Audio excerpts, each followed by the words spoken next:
welcome back to the fourth episode of the Dan and Tyler Show. We have a very, very special guest with us today. His name is Corey, with no E, Cunningham. Thank you very much for joining us. We're going to be picking your brain on pretty much where or how you got to where you are today and what your plan is for the future holds. So let's give a nice round of applause to Corey. Yay. Thanks for coming on. Welcome, Corey. Welcome. Thanks for coming on, man. No worries. So tell us about your story. How'd you get started? Let's see. Well, I was born in Mass. My dad passed away at 2, so my mom and I moved to New Hampshire. It was just her and I for a long, long time.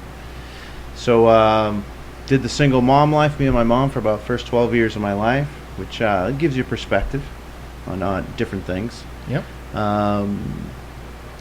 Certainly remember government cheese and the orange blocks of cheese and the canned peanut butter and the powdered milk was awful for a couple of years. I remember that in my life. I think Dan had some government cheese in his fridge, didn't he? Did it? Yeah, it looked like government cheese. Struggling. So there wasn't anything wrong with that. But anyway, I went through that. Went to ended up in Concord. Went to Concord High School. Okay. My mother and I had a falling out. I moved out at 16 in 3 days. Wow. I've never went back home since. Wow. That'll make you grow up quick. Yeah. Had my own gig in high school, my own place to live, which was a little different.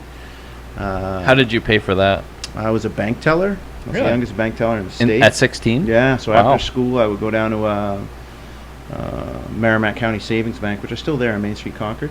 That is my banker. Yeah. So that's I was a teller there for a year and a half in high school, and then I also worked at a junkyard, which is how I found my love for cars. It was an Audi and Volkswagen shop, and he would buy cars at salvage auction. We'd chop them up, and we'd sell the parts. So physical hands-on. It's January. You're turning a wrench to take an alternator out of an old Volkswagen Rabbit, smashing your knuckles. So I've done physical labor and figured I didn't like it very much. So last 2 years of high school, I had a high school that was checkered, obviously. Did a lot of this in high school. A lot of other things, more than most people do in college. Made it through that section of my life, and came out of high school trying to figure out what I wanted to do. Took about a year and a half off, drifted around a little bit, and then at some point in time, signed up to NHTI in Concord. Okay. Met a lot of good friends there. Went to criminal justice. I have a lot of family members that were cops and et cetera, so it seemed like a logical choice for me at that point. My second year, because it's only a 2-year school, senior project, you had to do an internship somewhere. So I signed on for a little company in Pittsfield, New Hampshire, called, that time it was Byers Confidential Investigations. Got licensed as a private investigator while I was still in school, which was fascinating, right? Following people around in a Honda Prelude for 2-3 years. But back then, the money scale for an early 20-year-old was pretty fantastic. You got paid for your court time double, but follow people around, see crazy things. Some of it was insurance, some of it was personal. You find the guy that claims he couldn't walk to his bedroom without his cane. You'd follow him up to Maine. He's riding snowmobiles, a stack of wood. You videotape him and that sort of stuff. Big insurance fraud stuff. So I did a lot of that. I did some personal stuff too. But that was good. So I did that for about 3 years, the very early 20s. Spent a lot of time alone in a car. I'm a pretty social person. And at some point I figured, my high school friends are dwindling, and I'm not meeting anybody through work, other than the people I work with, but you work in a car all day or on foot all day by yourself. Right. So at some point, I was making as good as money as any of my friends were, and I decided, somebody said, hey, why don't you try selling cars? I said, sounds like a crazy idea, but I'll give it a whirl. That guy was 24. First year selling cars, made $82,000, and that's in 96, 97. $82,000. Yeah, which was a lot of money for me. That's a lot of commission. That was a lot of money for me, and which back then wasn't a lot, because it was before the days of invoices and stuff, so you could still make money, but I was still pretty green. That's how I met Darren Turner. DT, legend. Did that, did very well at it, moved around a couple different places, went up the chain, made some good money, I enjoyed it. It was great. It was 100% commission. I enjoyed it. I learned a lot of sales 101. If you can sell cars successfully, there's no doubt you can sell anything. Mm-hmm. You know. So did you receive any training on how to sell while you were there, or is it just kind of? No, they give you, they put you in some room and some seminars. I mean, people who watch this on the sales side will know names like Zig Ziglar and Grant Cardone and all that. I mean, we watched all those. Okay. I mean, they're all basically the same. They're making money on fundamentals. Yep. You know that people should know. But in my experience, salespeople, you're either a salesperson or you're not, and we'll fast forward a little bit later, but you know, I've hired a lot of salespeople. I've had a lot of salespeople work for me, and I just look for the intangibles. I mean, the resume is kind of irrelevant. It usually boils down to the interview for me. Okay. So it's just something you can't teach. You can do it successfully, and in every industry I've been, I've sold many different things. There's always a guy or a gal in the group that knows everything. They can recite product knowledge for days. They know everything about the car, everything about the product that they sell, everything. Yep. But they are middle of the pack for actual sales. So Because they don't have the sales you know? So when you're hiring, look beyond the college degree. Nah. You look for the personalities. I mean, college is great. I hope both my kids go to college. Sure. But, you know, in the sales environment, it's not anything new. I mean, you could go on, you know, any sales show or follow any industry or anybody, and a lot of those people don't have degrees. It's one of those few industries that you can make good money just being a good salesperson. Mm-hmm. And Darren would be a better interview for the fundamentals of that. But anyway, so I did the cars, did very well at it, loved it, and at that point was the late 90s, early 2000s, somewhere in that mix I got married, moved to Maine, so 2003, I had a buddy, I was doing well, so I was selling for Audi, Volkswagen, Still in sales, still in car sales. Yeah, Okay. my practice wife was from Maine, so I ended up there. So anyway, so I did about 10 years up there, and for the beginning part of it, I got a job. You know, I had a nice resume, and in sales, you pretty much interview. So my philosophy is, when hiring somebody, I prefer somebody green than a retread. The only way you get hired as a professional salesperson beyond the car industry is, you know, I always interview. I bring my last year's W-2 and a recent pay stub to the interview, because the proof is in the numbers when you're 100% commission. I like that. This is what I make. You know, there's no on the resume. Yep. This is what I do. So anyway, so I went up there, sold the cars. Audi, Volkswagen. I was a top VW guy, sold a lot of Audis. And then at some point, the mortgage business was really getting crazy. You guys will remember this ancient history. The subprime market was crazy. Mm-hmm. I didn't focus on that, but I certainly did some of that business. I don't hold myself solely responsible for the financial meltdown in 2008, but obviously, I mean, there's a lot of people still in the business that wrote some of those loans. Mm-hmm. You were very aware of it. Yeah, so I became a loan officer, had no training at all, took the board my second month, and then took it for 9 out of 12 months, and then became a sales trainer for the company, which was a national company. You know, my first month, my first real commission month, 3 months into it, I made 15.6, and I remember that in 1 month. I was like, oh, this is pretty good. Now there were guys that were making 20, 30 grand, and this was a company that didn't pay well. You figure that as you go along. In sales, you figure, okay, once you find a niche, you say, okay, who's going to pay me the most? Because Sure. my set of skills is my set of skills. The company doesn't provide business to me. I make my own business. So anyway, so I got involved in the mortgage business, worked for a company, did very well. And then about a year and a half into it, a guy that I used to work with was working for a mortgage broker next door. He brought me his paycheck. And have you seen The Wolf of Wall Street? Of course. And you remember the scene where he's like, pull me out a check that says you made Yeah. 72, I'll work for you tomorrow? Yeah. So his check was $56,000. He's passed away. His name was Dan Young. And I was like, wow. So he was doing the same amount of volume I was doing. Okay. But their comp plan was 3-4 times better. So I quickly figured out that's where I wanted to be. Sure. So sure. I went over there and same thing, did very well, killed it, made good money, and within a year I said, you know, why don't we have our own company? Because there were 3-4 guys doing very well. There was a core group of guys, and I'm still friends with most of them. there were a core group of guys doing very, very well. So I said, let's start our own company. So there's a bonding process, surety bond. I mean, you get fingerprinted. It's much more intensive today. I still hold the licensing, but it wasn't that big of a deal. But you have to put up so much money to get a bond, start your own company, payroll company. So I partnered with a partner. He was 4-year degree from UMaine, in business. So I said, okay, you do the back end, I'll do the hiring. We had a deal that I would be the bad cop in the office, you would be the good cop, and we would grow. So we started an office, did really well. We had 38 loan officers, a telemarketing center for leads in there. We had 21 telemarketers come in every night and draw leads. Wow. We expanded from there. About 7 months later, this is pre-08 when things were good, 05, 06. Which things were great then. 05 was rocking. Yep. Then we opened an office in Bedford, New Hampshire in February of 06. And then about 6-7 months later, the market started moving a little bit. And so we're like, okay, the property values in Mass were going down. The property values in Maine, New Hampshire kind of steady. Where else can we go? North Carolina was red hot. So we flew down, spent a few weeks down there. We got our North Carolina licensing. And we opened an office in Raleigh, North Carolina in the Triangle. Yep. Because the market was red hot down there. So we had a branch manager and everything was going good. So that was a good plan at the time. I think we opened that office in the end of 06 or beginning of 07. So at our peak, we had 132 employees, and we were, we were making money hand over fist for a little while. And then, I was 31, 32 then. Did very well. I mean, rounded back to it. I'm harassing these guys about it. They have not seen Glengarry Glen Ross.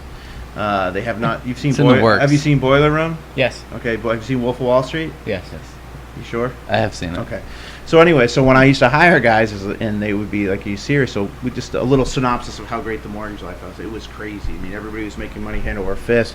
People were hiring their bartender, their hairdresser. Everybody was a loan officer all of a sudden. Kind of like everybody's a part-time realtor or a realtor. Yeah. They have another job. Yeah. Just if you knew somebody, you could write business. So it was very good. So then the beginning, end of 07, things started cracking. The market started melting down. We had a warehouse line of credit where we closed loans on.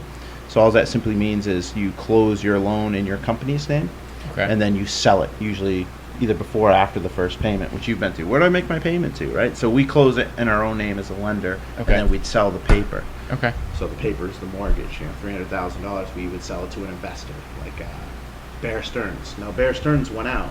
Yep. Bear Stearns was like $96 a share, and it went to like $1.20. Yeah, I remember that. Right? Yeah. Oh, yeah. People were jumping off buildings and killing themselves. So like, literally, it was bad. Yeah. So we were just a little guy. I mean, as cool as we were just a little guy. And so I remember relative to the market. Yeah. So I remember the first time in my life, pulling in there, beginning of 08. I mean, it was March or April, and we had still down in North Carolina. Well, North Carolina was still going. Yeah. But it wasn't enough because we were just starting to. It was like somebody hit a light switch. Okay. And it's the first time I'd ever seen that. Since I was 16 years old, I had always made more money than the year before. Yep. Always, and sometimes dramatically more. I never went back. Right. So when somebody hits the light switch and says, okay, there's no more money, and you don't understand that because you just hustle and you sell and you rally the troops and you make money. I'm not a depressive guy. I've never had meds or anything like that. But I remember sitting in the parking lot. It was probably March of 08 and thinking and for 20 minutes not walking in the building. Knowing there was nothing I could do to change the situation. There was nobody I could call. There was nothing I could do because it was completely over our head. Wow. And it was an awful feeling. Was this when you had to let everyone go? Yeah. So my partner at the time chickened out. I was always the bad cop. I always fired everybody and hired everybody. Oh, back to those movies. One of the rules was when I hired you on a Thursday or Friday, you started Monday. Have you seen Glengarry Glen Ross? No. Typical like you young gentlemen. Or have you seen no. I said it was always at least Glengarry. You have to watch both of them and you have to come in Monday and then I'm going to quiz you. And sometimes they knew somebody worked there, like, is he serious? Yes, you better know or he's going to send you home. Sure. Sure. So anyways, different times, but it was a good time. But I had a lot of those office staff, and those are the ones that hurt the most. I mean, loan officers are 100% commission. They knew, As a business lesson, I can tell you when you have that much personal funds in there, and I'd never experienced this before at 32, 33. So we were running payroll and we were just hemorrhaging money, because, each loan processor, and we had 3 of them in this office, 2 of them in this office, 3. So, they're all salaried, say, at $600 a week, And when you're not bringing money, that starts adding up. Sure, So you sure. have copier leases for every office. You have cable bills for every office. You have credit bills for every office. So when the money stopped, it stopped, but the bills were still there. I always say hindsight's 2020. We should have shut that down within 90 days, and we wouldn't have taken as much of a hit. We would have made it out a little bit more whole. And it was brutal. It was absolutely brutal. So my partner didn't have the heart to show up that day. I said, listen, we got to shut this down. I got a call. I was in North Carolina. He said, hey, we're not going to make payroll. I'm like, what? It was such a foreign idea. Now, again, he was the books guy. Okay. And I stayed out of it. Now, Okay. I was the sales driver, marketing guy, whatever. And he's like, we're not going to make payroll next week. I'm like, what? What are you talking about? Like, well, how are we not going to make payroll? Now, again, the light switch had went off and business was shutting down. It was just, you would get a loan approved for this company, and then you would literally send the same appraisal and the same deal to 2 or 3 different banks, because then that one would close. You'd be literally clear to close. Oh, I'm sorry, Dan, we're not going to close you. I said we're going to close on February 13th. We're going to have to that bank to shut down. And people understood, but they didn't. Like, Google it. This bank is now out of business. That was the end investor who was going to buy the paper. Closed down. So, okay, now we got to ship your whole file to another bank. We moved files 2, 3, 4 times because banks kept going out of business. Wow. It was brutal. And I hate that part of it. I like selling something, closing it, being done with it, the follow-up after the sale, all that I get, but the whole other part was brutal. So anyway, we shut it down like a Black Monday. As people came upstairs, I let them go one by one. Some of the girls were crying. It was awful, but a lot of them knew, like, we were putting personal funds into it. So when he said we weren't making payroll, I was like, well, we had an attorney for the business. I had a retainer there, 15 grand. We always had, just in case we had to write a letter. I'm like, we'll call him up, cash it out and stick it in the bank, and when I fly back, we'll figure it out. Right. But there was no figuring it out. There's no matter what we could do. It was like we had already put so much money behind this, because nobody understood what was going on. We Right. just didn't understand. Like, it'll get better. This is going to last for another month. Another COVID, another 2 months, another 3 months. Well, you just got to get through the next 6 months. Right. It wasn't going to get better. Right. You know what I mean? And, It's too and big in to hindsight, fix. we didn't know. So we ended up losing a crap ton of money. In that same time period, I did some things well. I did a subdivision up that same time period. Okay. I sold my last lot in January of 07. So I did some things where we made some money up to that point. So it wasn't all bad. There was some good experiences there. Sure. So anyways, I took. I remember going home one night. It was probably April 8, and saying to the now ex-wife, practice wife, I said, "Listen, we need to cut budget." And we had a pretty lavish, like, hey, let's go $8 grand to Costa Rica. Didn't even have to think about it. It was like, we were just spending money. Yeah. We didn't have to think about Yep. it.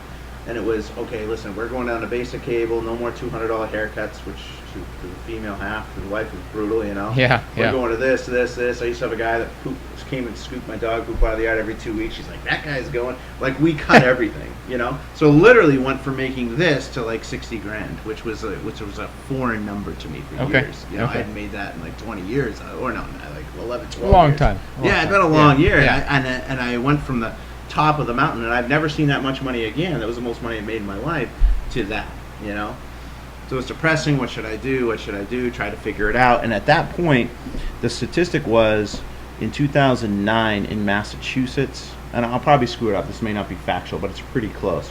There were like 7,600 or 8,000 licensed loan officers in Massachusetts.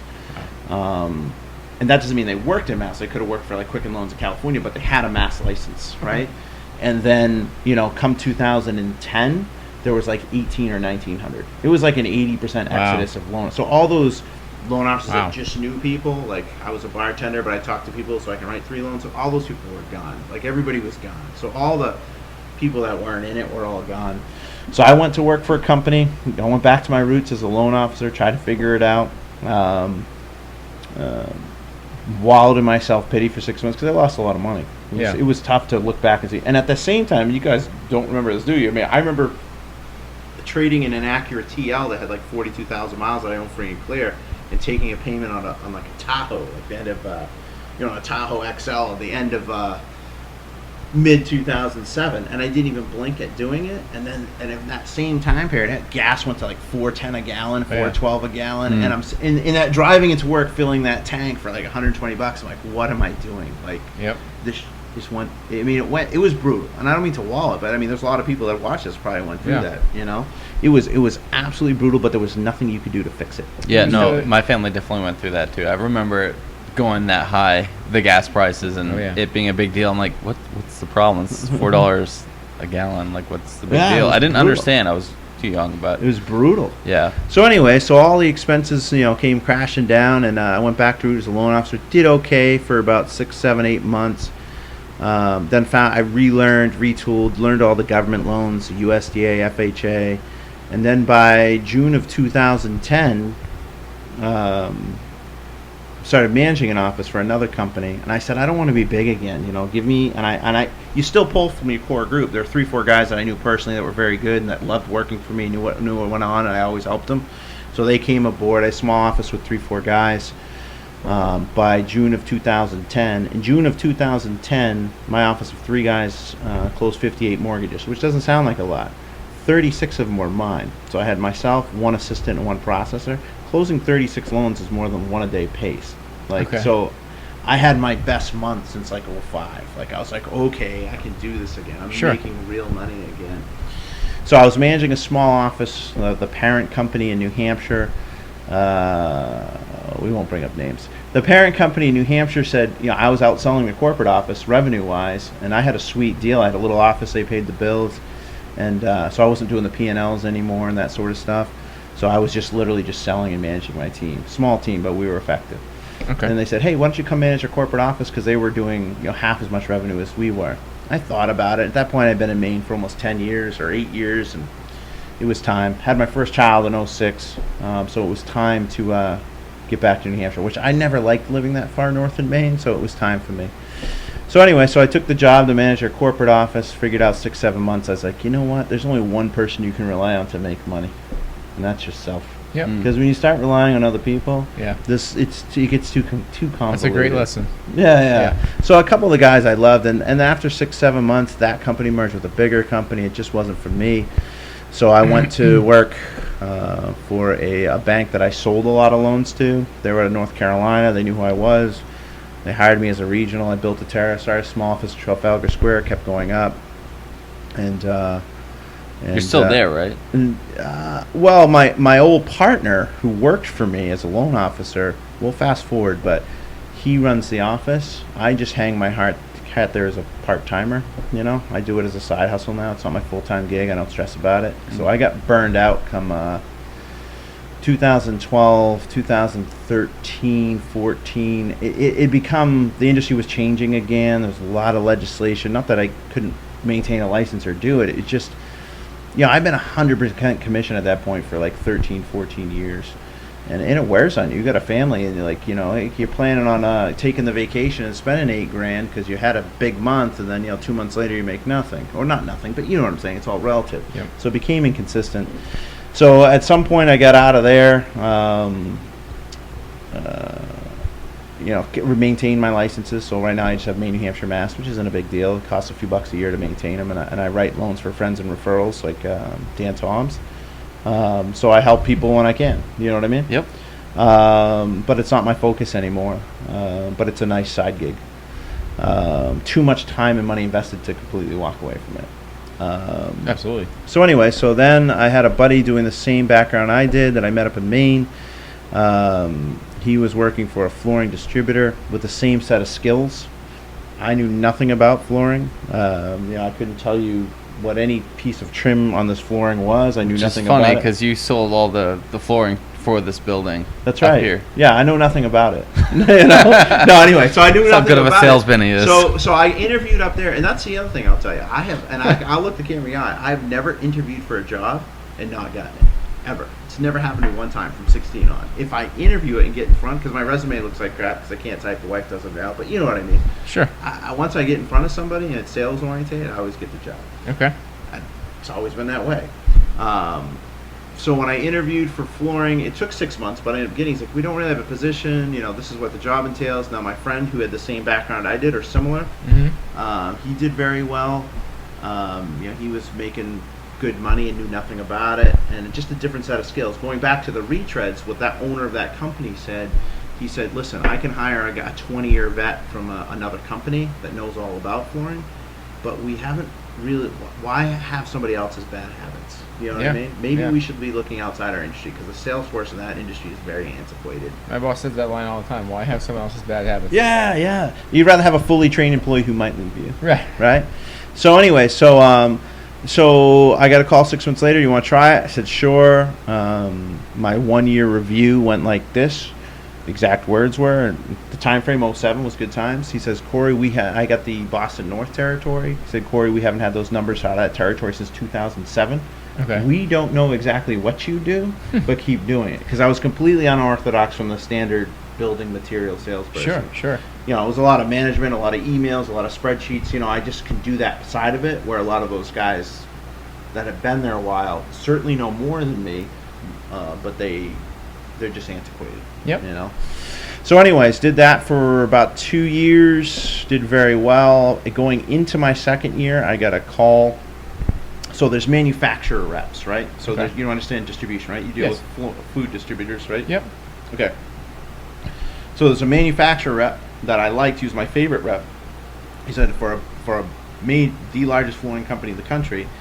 He said, hey, I'm thinking about leaving the territory. I want you to interview for my job. And I'm thinking, wow, that's a big position, like the Northeast. To me, I've only been doing it 2 years. There's 100 employees that have done it for 20. It felt good to get that option, Yeah, so absolutely. I said, I respect it. I'm like, am I qualified? He's like, listen, I've ridden along with you. I service your account now. I'll put a good word in. I'll get you the interview. I know what that means for me, So anyway, so that was in early November. The typical large companies, a 90-day hire process, background, drugs, all that stuff, which, I passed with flying colors, no problem. Sure. Just to get the flight down. So I took the flight. I had a flight scheduled for December 7th. This is 3.5 years ago now. December 7th, this company I currently work for had somehow got wind that I was looking. Yeah. And I was a direct competitor because I worked for another distributor. Same building materials, but I was a competitor. So I know I had taken business from them. And brought it Directly. to this other company. Yeah. So anyways, they found I was looking. I was like, you know what? I feel like that's a lateral move. I told the guy on the phone. I knew lightly who he was, and I said, how'd you know I was looking? I said, I feel like that's a lateral move for me because it's doing the same thing, but it was more commercial based. So on the other company, I was 50-50 commercial and residential. Okay. So he's like, this is 100% commercial. It's Boston. It's all the big union contractors. Those are your customers. And so I was like, well, he already knew. I said, well, I'm going for a flight down, which my current company gave me the blessing because I had to get blessing to fish in my own pond. So they saw that company I was going to work for. They're like, hey, we want to hire one of your guys. Yeah. They had to get permission from the owner. So it was a big deal. But anyway, so we got that over then. Went down to so this was right before Thanksgiving. He's like, well, come talk to us before you go down to Texas. All right. So I went and talked, laid it out. I used the same line I do in every interview. As I've gotten more, have the track record and the sales history. Yeah. I say, here's my only goal. I said, I'm not going to be your most proficient technical guy, I said, but my only goal is to be, come Christmas, is to be the top. You've got 17 salespeople do what I do, one in Connecticut, Yeah. My only goal is to be the number one guy at the Christmas party. That's all. I want to be the top guy. Because in sales, you're really driven by three things. Some guys are driven by title. I want VP on my card. I could give it. You could put whatever you want on my card. Same here. Don't care. So it's money and recognition. And for me, they're very close. So any one of those is money, recognition, or title. Those are the three things that you thrive on. Okay. In my opinion. It drives you. In my opinion, there's a lot of title. Like there's a million guys in banking that have VP on their card. It means nothing. A VP in banking means absolutely nothing. Have you had any VP bankers? Sorry. Not yet. Anyway, so they're all VPs. Like every guy in the mortgage, or it doesn't matter. A branch manager, they're all VPs. It means absolutely nothing. But they like having VP on their card and telling, oh, I'm a VP at Bank of America. It means nothing. There's 50 of you in New Hampshire and Mass. You know what I'm saying? It doesn't mean anything. It's a crap title.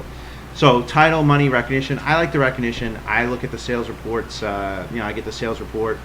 I was number one last year. I was number one the year before. I always tell the bosses, you need to hire somebody to challenge me a little bit, because I get bored a little bit sometimes. So anyway, so I took the commercial territory. I took the, was doing X amount. Didn't quite double, but almost doubled the next year. The person's position I took, we've been there for like 8 years. And, I've been there ever since. And, it's good.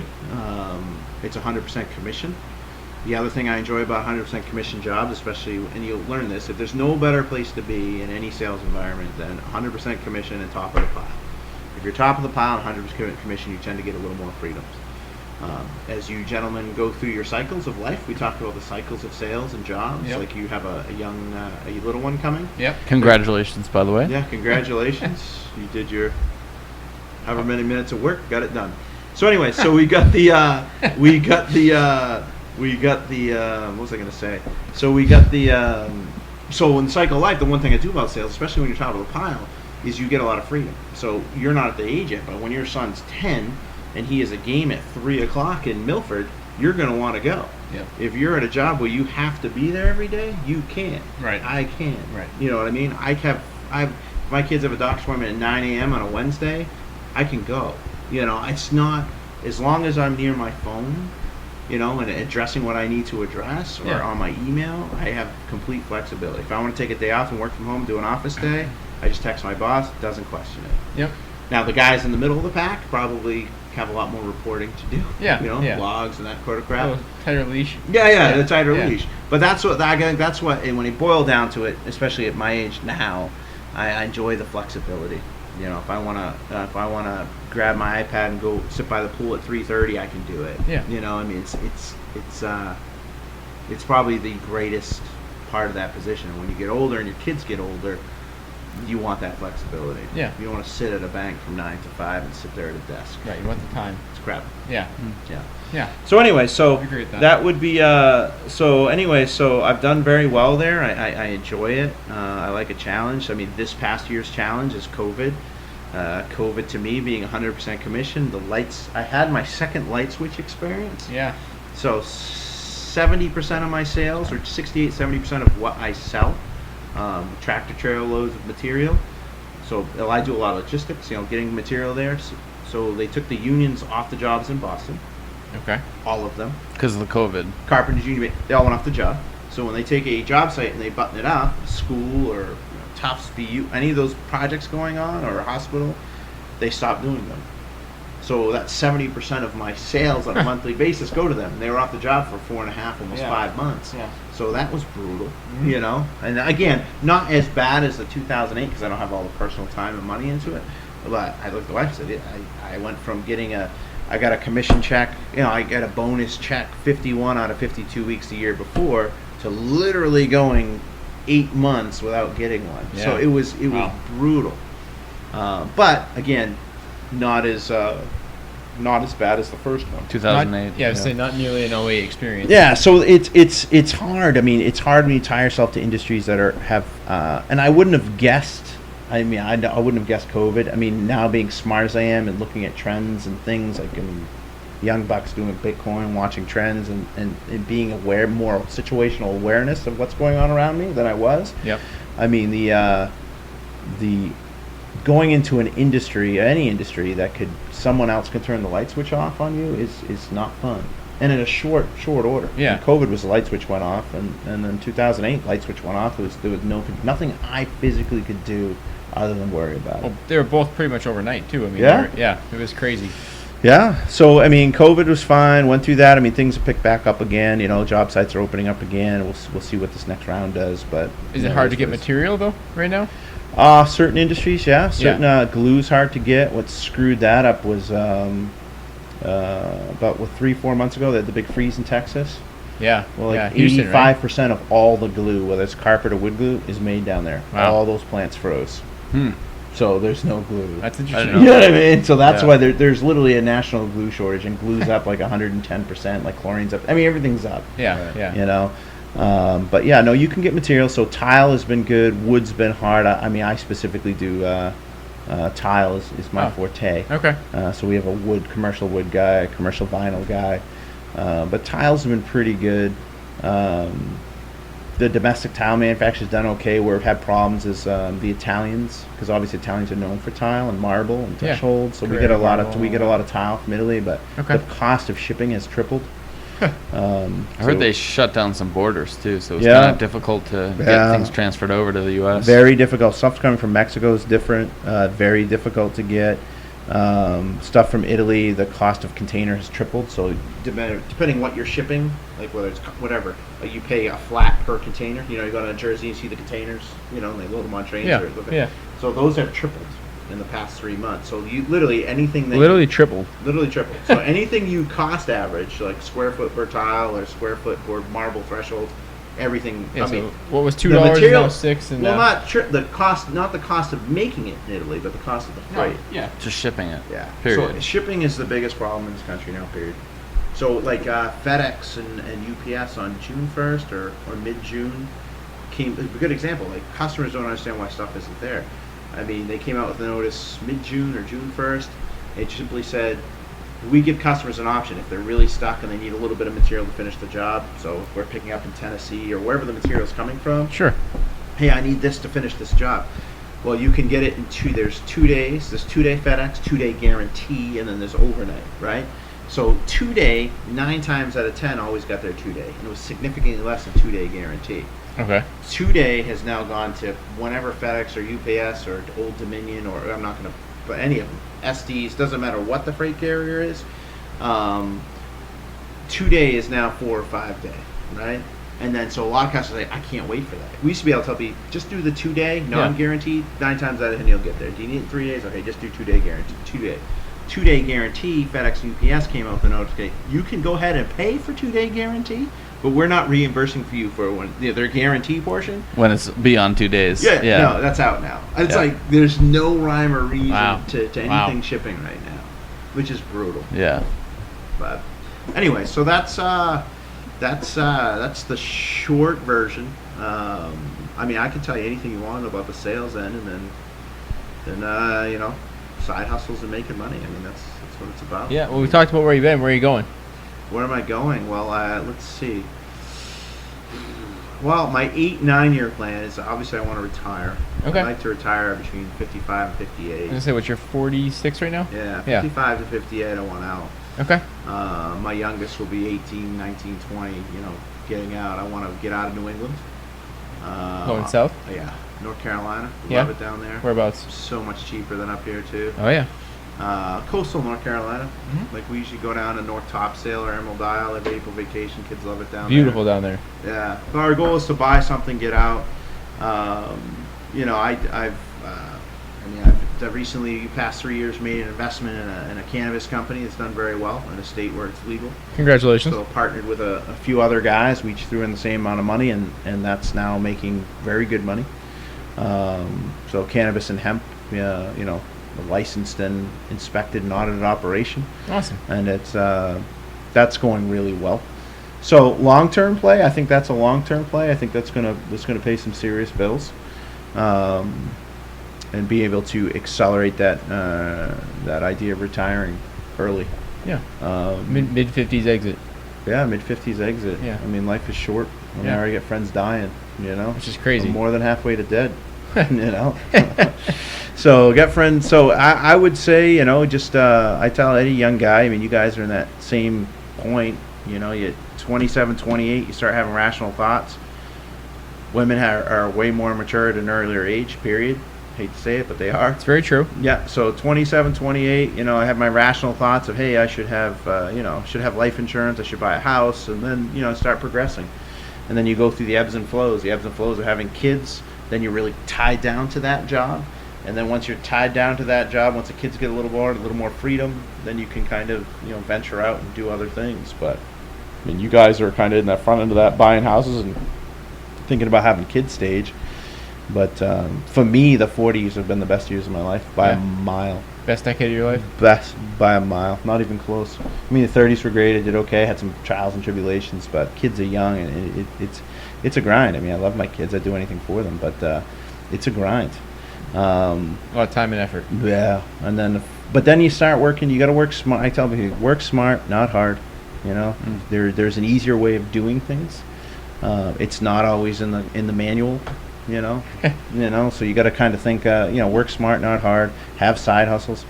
I flipped Tom Brady cards. We've talked about that. I held one. Yeah, yeah. So I just bought 7 more. But so I just do that for fun. Buy and sell some Tom Brady cards. You got your son involved, right? Yeah, my son's doing that now.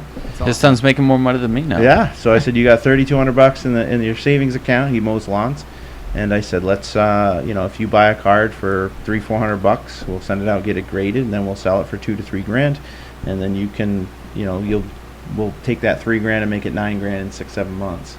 So I don't know. There's all kinds of ways to make money, but I would just say, once you find your job that gives you flexibility, then you need to start moving into the side hustle and how do you make more money? Yeah. Because it's really hard to do it on one job.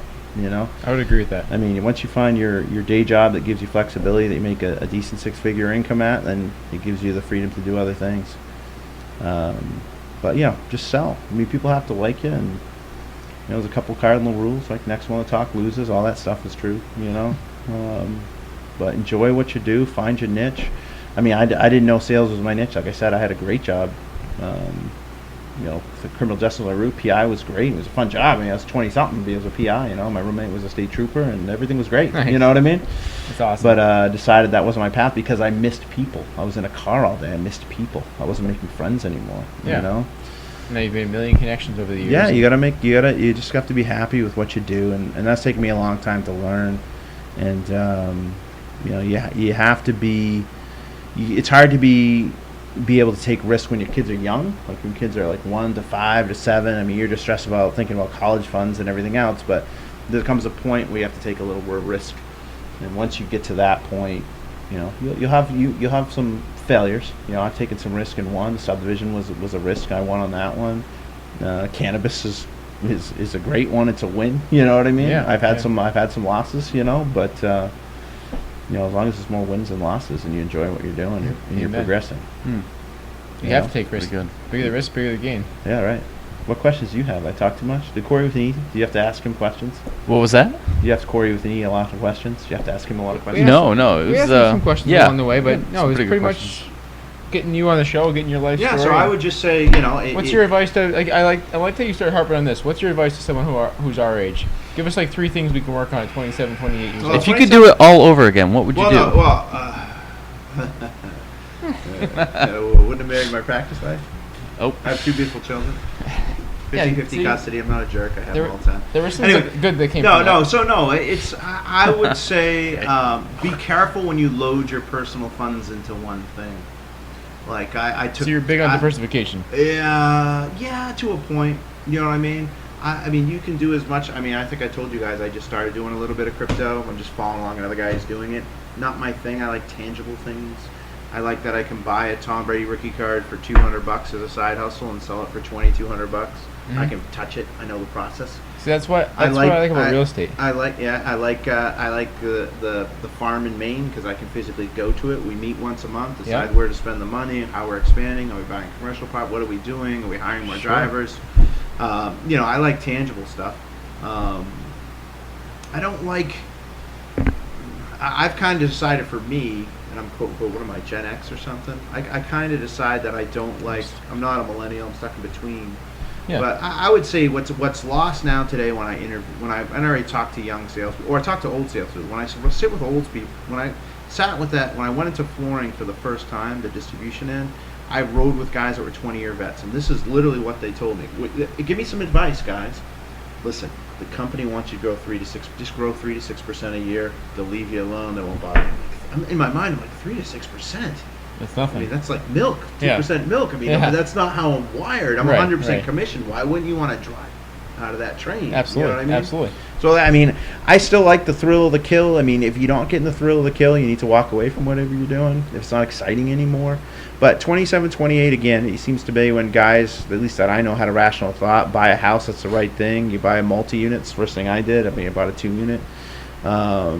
and continue to progress and move forward. And I would say, don't get caught in the grind of working with inside your business. And I talked to Corey with an E in this. He works inside his business every day, right?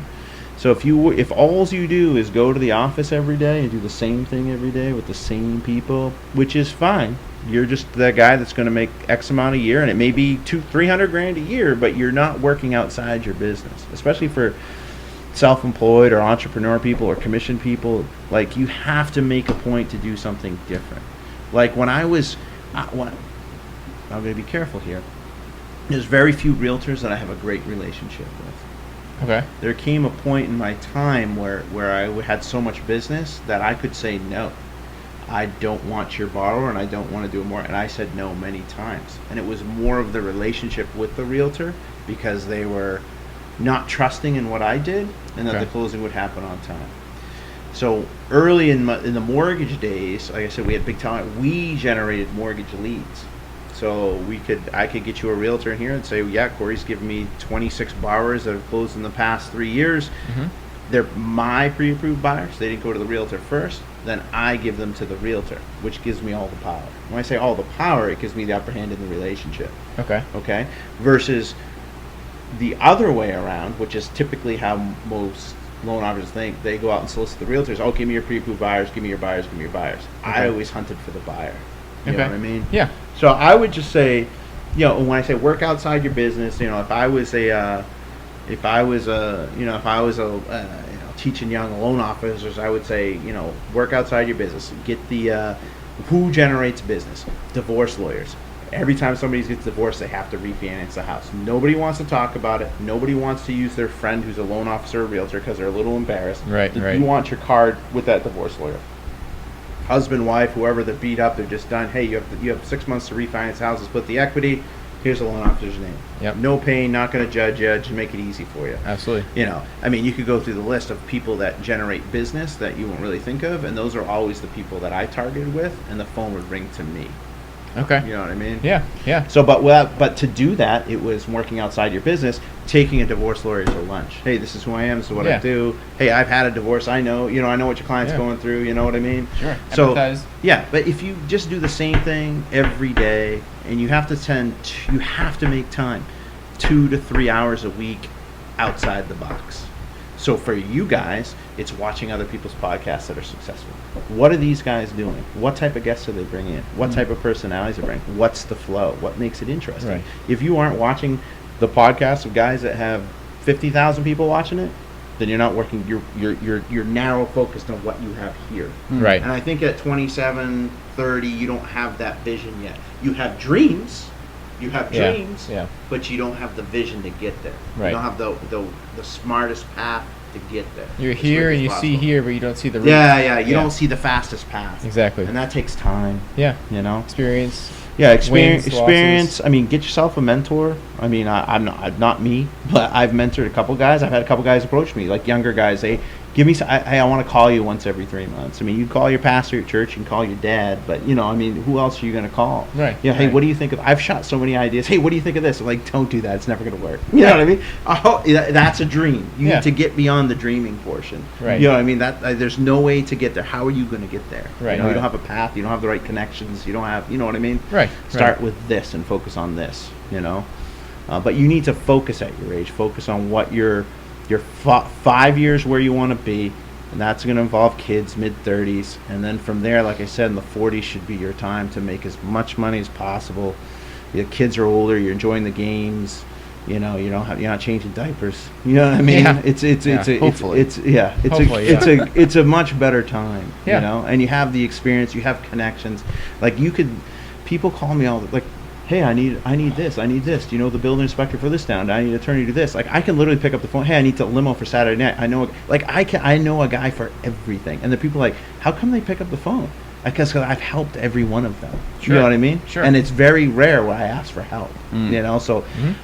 I have a good network of friends. You guys will probably be friends forever. Like some of those people you met at my house, I've known them for 20, 25 years now. They're all good. They're all successful in their own right. They're all different, and we've all turned out from came out of the bars in Manchester at 21, and here we all are. You know what I mean? So you can make it. Yeah. You know, but I would say you just have to have a vision, work outside your business. Like asking you guys to watch Glengarry Glen Ross before I got here, and neither of you did. It's very disappointing. Hey, you didn't tell me that. Not a mental. I didn't tell him. Not a I didn't know mental. about that before I got Yeah, here. yeah. I mean, you just gotta like understand the mindset of like old school sales guys. Yeah. Like it's just crazy. I mean, it's not like that now, but it's just the mindset. I mean, there's to work 100% commission is a whole other world. You just got to be driven. Well, it's all on you. Yeah, and you got to have the sales it. So I did product knowledge is. They always say. It only gets you so far. In my early days, they used to say product. There was a salesman that told me. It might have been Darren. I don't know who it was, but he said product knowledge is queen and it is king. In other words, no, we're not bullshitting. We're not lying, but there's a certain amount of the way things are presented to get things done. Sure. So I took things. If there's a transaction that's stressful, the truck's not there, or you got problems with your loan, somebody lost their job, like I try to take that stress out of it. I tell them like it is, but I try to absorb all the stress for them. And people like doing business with people they like.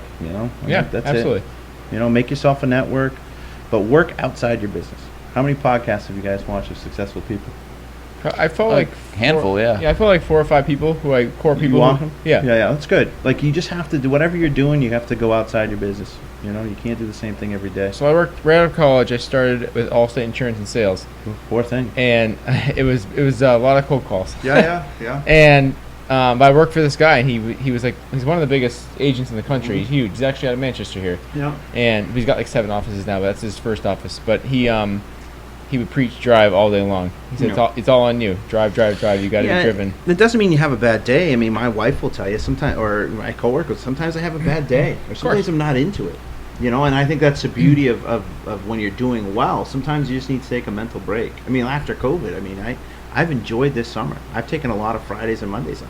Okay. I mean, kids lost their summer last year. Water parks were closed. Like, they have no memories. So, Yeah. like, you're trying to make them back. Yeah. You know what I mean? So you got to take your time for yourself. But, I mean, always be pushing towards your goal, whatever it is. But don't get so focused on your goal at this age that you're not missing a bigger opportunity to the right. I've pivoted 3 times.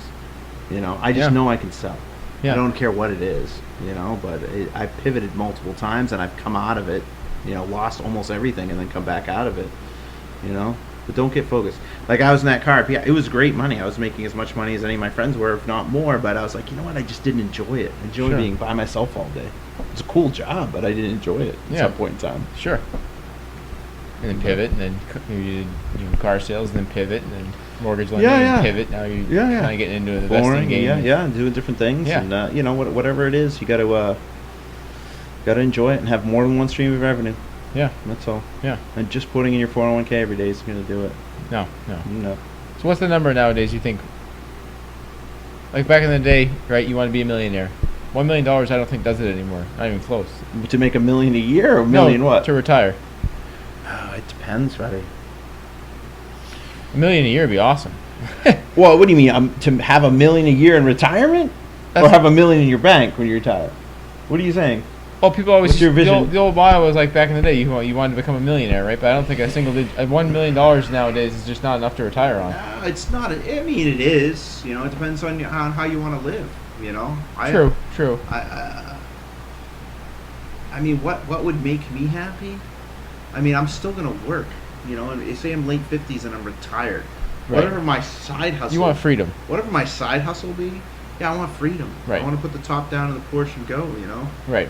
Maybe I put 3 hours a week. I mean, I have a couple friends that literally have been day trading for years. I've done their mortgages for them. They make $500,000 every year and sit at their house. You know what I mean? I know I could do it, but I don't have the time to learn it. I have to learn it. So maybe that's something. There's a million options to once you're retired to still make money. I mean, I'm not going to collect Social Security. No. But I'm going to do something fun. I'm not going to report to anybody. You want to decide when the call is made, not have to be home for a call at 3 o'clock. Yeah, no, who wants to do that? Yeah. So freedom's what you're after. Yeah, I like freedom. Yeah. And I think that's, if you boil down to sales, like we've talked about being able to go to the game or whatever, I mean, being very good at sales in any industry, your insurance guy, whoever. Yep. I mean, you don't have to. You don't really report to anybody. Right. You're not reporting to anybody. As long as your number good and you're top of the board, you're number one guy at the Christmas party. Right. Nobody leaves you alone. And people baffle. Like I have guys right along me. Like they still can't quantify what I do. And I said, because you can't do it. You can't do it. You can't teach it. Yeah. You know what I mean? Absolutely. That's a good point. Any other questions? I've got none. Well, that was a good podcast. That was great. It's a great podcast. Was it good? I was- rambled. Yeah, You if you- rambled. I worked really hard on this one. Did you? Yeah. Well, I if you- asked a lot of questions. Yeah, if you have any questions, I skipped over big chunks of stuff, but I mean, there's all kinds of stuff in there. There's little nooks and crannies. There's Of fun course, of stories. course. I mean, it's been a hell of a ride, but the 40s have been the best years of my life. I mean, I still have a good time. I can still let loose. I enjoy people, and that's where you want to be. Get the kids out of diapers and don't have tunnel vision. Don't think your plan today is your only plan. There are opportunities. Pivot. Just recognize them. That's a good point. Pivot and but have your day job set up, and then figure out what your next step is. Get those Make Tom them- Brady cards. Tom Brady rookies just sold one for $1.85 million, broke a record. People are Not you. People No. People are laundering. People are laundering money is what they're doing. Yeah. That's what's going on there. Yeah. Hey, listen.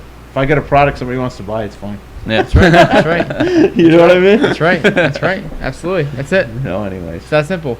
that's it. Well, we'll see you in the Carolinas. Yeah, that's right. Well, thanks for the. Yeah, Corey, thanks for Full coming on. speed. Yeah. Huge thank you to you coming all the way up here and coming on and Yeah, telling all us the a way little up bit. here. Yeah, if you All ever the way get up here. specific on like a sales 101 thing, we'll do a sales 101. We'll Oh, put it we'll in have there. you back on. But you have to also watch sell this pen like Wolf I was gonna Wall say, Street. you're Like, gonna- you you're have gonna to. go- Yeah, I mean, there's so many things, but you haven't watched Glengarry Glen Ross, so we'll just send it here. Yep. Yeah, It- you're gonna love it would the have been a movie. 2-hour It's a great episode. movie. It's a great movie. I still have it on reminder. He knows I'll be watching it tonight. Yeah, you have to watch it. Yeah. Yeah. He didn't tell me about it. I apologize. Yeah. It's It was okay. I told him 2 We weeks forgive ago, you, Tyler. I said I will come to your podcast if you watch Glen, because you guys are missing great movies too. Oh yeah. Yeah. Well, I watched Boiler Room. My finance guy lent me Boiler Room when he first met me. Yeah. Obviously, I've watched Wolf of Wall Street. It was a huge hit. Yeah, that's a good one. Yeah. But I have never watched. Glengarry Glen Ross. Yeah. There you go. All right, gents. Well, if you need anything, let Yeah. me know. Well, I appreciate you coming on, Corey. Yeah. I think we're gonna wrap it up there. It's been a good short show today, so we appreciate Short. everybody watching out there. If you have any questions here for Corey, feel free to post in comments. Make sure you subscribe, click that bell, like us if you like us. Don't like us, let us know why. We love it either way. So thank you very much, guys. God bless and be great. And we're signing off. Be great, guys.